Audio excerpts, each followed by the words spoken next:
Buen día, nosotros les vamos a hablar de los RFLPs, también conocidos como polimorfismos en la longitud de los fragmentos de restricción.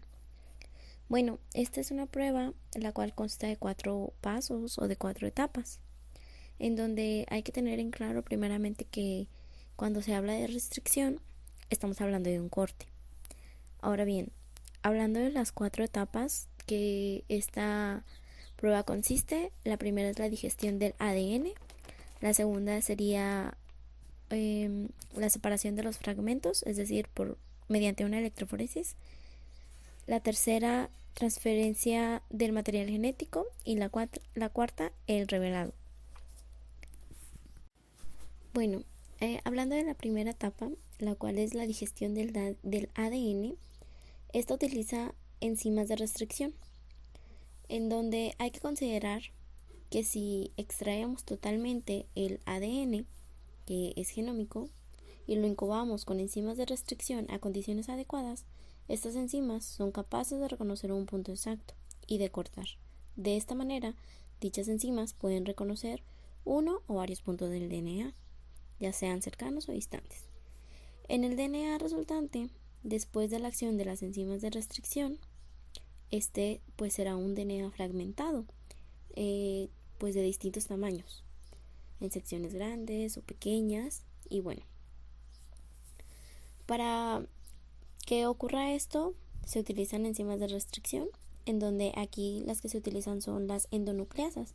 Estas endonucleasas, su origen de la palabra o la descripción de estas es que pues endo proviene de regiones internas, nucleasas pues de romper o hidrolizar el DNA, y la restricción pues significa de corte. Estas endonucleasas pues provienen de las bacterias, en donde estas las utilizaban más que nada para protección. Ahora bien, estas endonucleasas reconocen secciones específicas del genoma. Estos se conocen como sitios de restricción, las cuales son secciones de ADN constituidos de secuencias palindrómicas.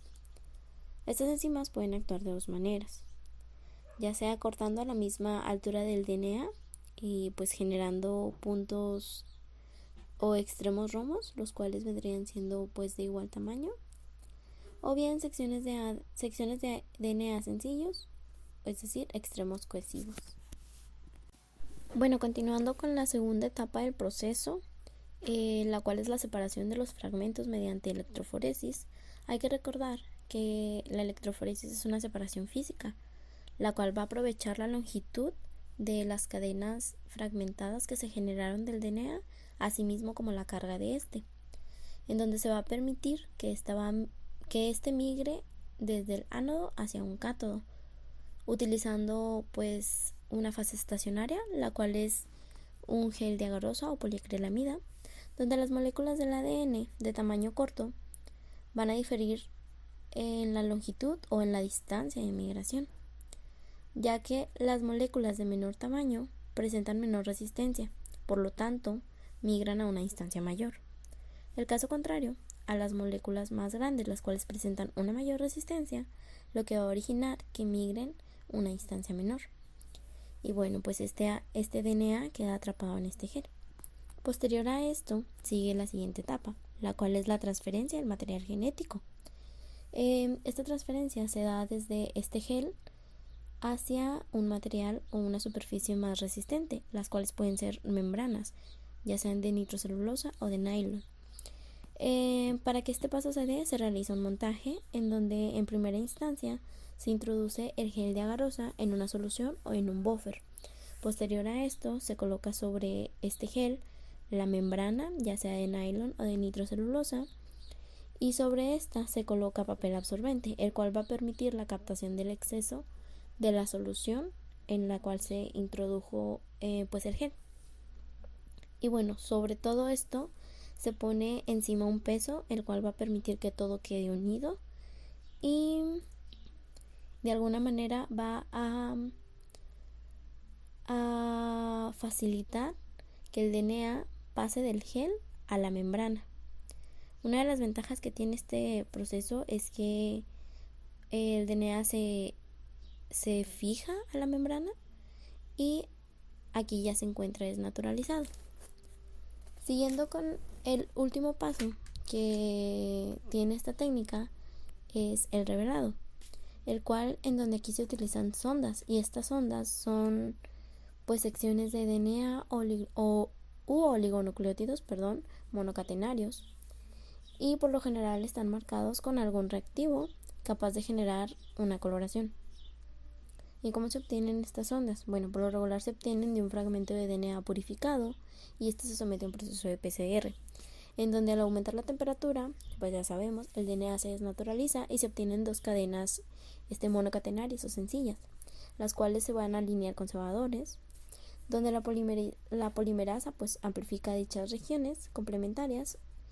Y cabe mencionar que esta técnica utiliza DNTPs marcados con fósforo 32, el cual permite el reconocimiento en la membrana de nitrocelulosa, y se obtienen sondas determinadas para dicha sección. Ahora bien, el perfil de bandas obtenidos en la membrana de nitrocelulosa al incubarse o combinarse con estas ondas marcadas con P32 bajo condiciones adecuadas puede generar la complementariedad entre la sonda y el fragmento del DNA. Una vez generada dicha complementariedad, se puede hacer un revelado de este fósforo 32, y este va a generar, donde hubo hibridación, un perfil de bandas específicas, las cuales se pueden visualizar.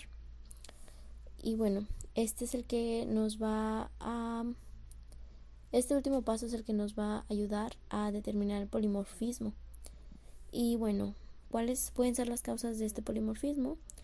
Pues puede ser una variabilidad genética que sea dada en los sitios de corte, la aparición o desaparición de los sitios de restricción, ya sea por una delección o una inserción.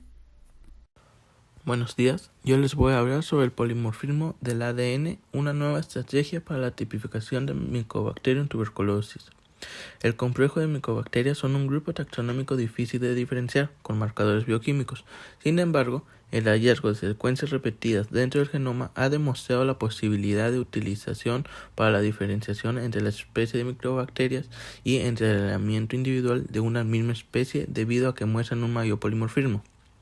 En el ADN de las micobacterias se encuentran dos tipos de elementos repetidos: las secuencias de inserción IS y, por segundo, las secuencias repetidas mayores en tándem. Estas últimas no dan una buena diferenciación entre las cepas. Por ello, los métodos de análisis que utilizan las IS se han convertido en las más populares. Los elementos de inserción IS1081 e IS6110 son los que han revelado un mayor polimorfismo. Su función exacta es desconocida, pero llevan secuencias que codifican proteínas esenciales para su rearreglo genético.